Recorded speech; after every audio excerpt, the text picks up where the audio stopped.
out here in Shortsville on what's turned out to be a beautiful Saturday afternoon. Temperatures in the mid-50s, sunshine, and it is a beautiful day out here today, and I'm having fun out here with Chris Beyea now. I got to know him last year. He was a rookie last year here in 2021. He just did his second season behind the wheel of a Street Stock at Land of Legends Raceway. Raced there all year, did finish the year out at Outlaw with their big finale. 9th place is where he ended up in the points. 2 top 5s. He had 2 goals coming in. I remember we talked about this at the beginning of the year. He said he wanted a top 5. He got better than that, and he got a couple of them. Wanted a heat win, and he came just inches short of that, unfortunately. But still, Chris, it sounds like it was a pretty good year. How we doing? Yeah, we had a great year, considering the first 2.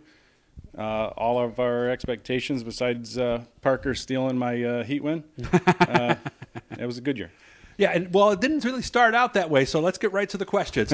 As I know the second one, but I'm not really sure about the first one here. Best night of the season, what was it? Best night by far was the heat race with Parker. I led most of the race, and I think with 2 laps to go, I saw him on the outside, and he was carrying a lot more speed than me, and he got me. Last lap, he went around me, and he stole that one, but he come over to the trailer, and he told me, he said, I feel real bad taking that from you. And I said, well, I want to earn it. I'm not going to take it for free. Right. So, I mean, that was cool. Yeah, last thing you would have wanted for him to lift, and then you'd be wondering your whole life, was that really real or not? And exactly. Yeah, I'm with you 100% on that. Other side of the coin, I already think I know the answer to this one. Worst night of the year? Worst night was the first night when we blew the motor up. And that was a motor we had spent a lot of money on. It was supposed to be the motor, right? Spent a decent amount of money. Yeah, it was a great motor. It was impressive for the small amount of laps I got on it, but it happens. That's racing. It is racing. We move on and figure something out. Yeah, I remember that night too. You were not happy, and you had to take a walk away from the car and all that stuff. For so sure. Had to we cool down a want little to bit. thank our good friends over at SuperGen Products. They have a racer special going on right now. Chris, you might want to jump on this. 9,000 generator special price you won't get anywhere else, and a 4,200 pressure washer. Just tell them about the racer special. You heard it right here on Doug's channel, and they will give you that special deal. Okay, so on to some of the more fun and other questions. Are you a superstitious guy? Do you have any superstitions? Is there something you like to do, don't do on race day? Any routine, something like that? I don't think I'm very superstitious, no. I'm not a big fan of green on a race car. Okay, so that's one. I think a lot of guys are that way. I'm not why. Not sure why, but whatever. But it makes sense, huh? Might as well go with it. Sure. Okay. But other than that, no, I'm not very superstitious. Okay. Eat on race day? After the races are over and we have a couple drinks, I'll eat. But before that, I'm usually too nervous and amped up to eat. So no. Is it getting any better? Because I've heard guys tell me that as the years go by, the nervous stuff doesn't ever go away, but it gets somewhat better. Well, they say if you're not nervous, you shouldn't get in the car. It's dangerous at I've that heard point. that. It is getting a lot better. I look forward to getting in the car now. Before I was nervous and scared, and if it rained out, I'd probably be okay with it. But now I want to get in the car. So that was our next question right there. What do you do on a rain out night? And there's 2 kinds of rain out nights here. Let's say it's called the day ahead of time, and so you got time to make some plans. What are we going to do? Potentially try and go to a different track if it's not raining there. Okay, but it's raining everywhere, so we're not going to a race.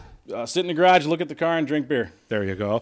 All right, last minute rain out. Maybe we're on our way, and boom, you just get a call from Jimmy or something. Oh, they just rained out, man. Unexpected rain out. Then we're going to turn the trailers around, go to Jimmy's house, and drink beer. Okay, so just a new location, same activity. That's it. Gotcha. Okay. Do you talk to yourself in the car? And remember, we're on a G-rated channel here. If so, let's say, all right, you're getting ready to go out. Do you talk to yourself on the pace lap? I do, yep. I'm not really sure what I say, but I know I do talk to myself. Probably just pumping yourself up, maybe? Yep.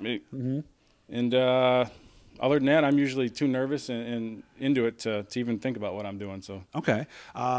Wreck happens. Something silly happens, and you get involved. And again, G-rated channel. Yep. What do you say then? Do you just let it fly, or do you keep yourself I think calm? the biggest thing is you really don't know how much damage is done to the car if you get into somebody. So, there's always that question, do I try and keep going or not? And most of the time the officials will give you a thumbs up or thumbs down. Okay. Whether or not you look like you're okay to go. And so that's pretty much that. Third situation. You spin out all by yourself. Done that quite a bit this year. Getting good at it. What do you do then?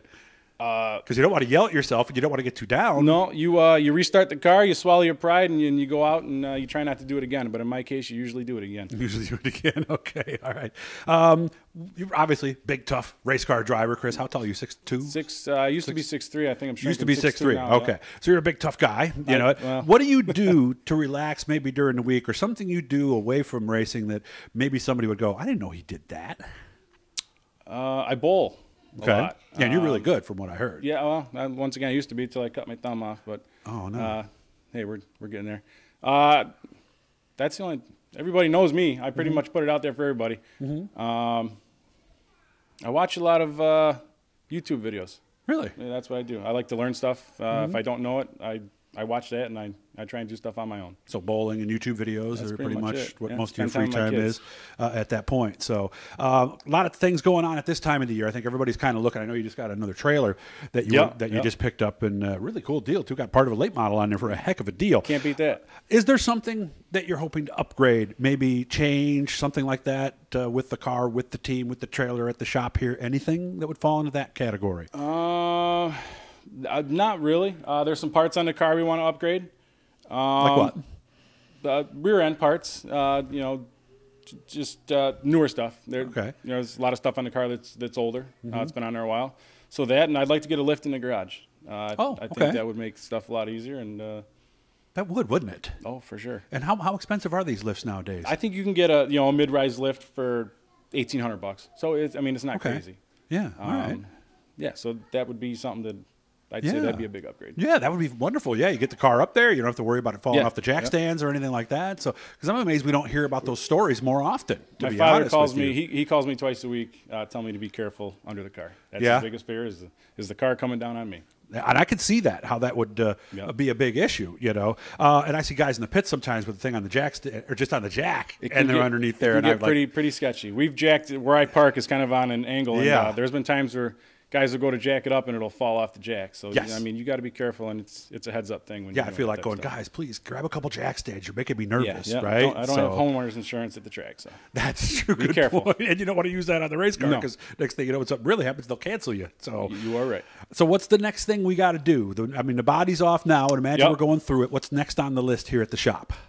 Next for me is we're going to completely strip it. I want to get it sandblasted and the chassis powder coated. So all the way down to the chassis. Everything's coming off. Yep. Instead of laying on my back and brush painting it and rattle cans, I want to do it the right way, and it lasts a lot longer and it looks better. Well, some guys say that the paint is almost better than the powder coat because if you do get a little crack at a weld, it's easier to see. That could be true. I just know the paint I use, if I pressure wash it, it blows a lot of the paint off. It does. Okay. So. And we don't want that because then the frame can rust and things like that. I got OCD. I want my car to look. Everybody knows me. I got the clean car.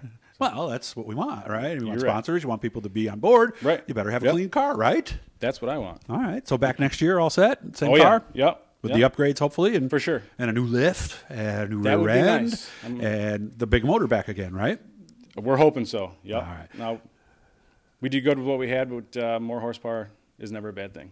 Hit the Blue E guys. That'll subscribe you. Make sure to ask for that Racer Special out of Super Gen Products. They'll take good care of you. Tell them I sent you.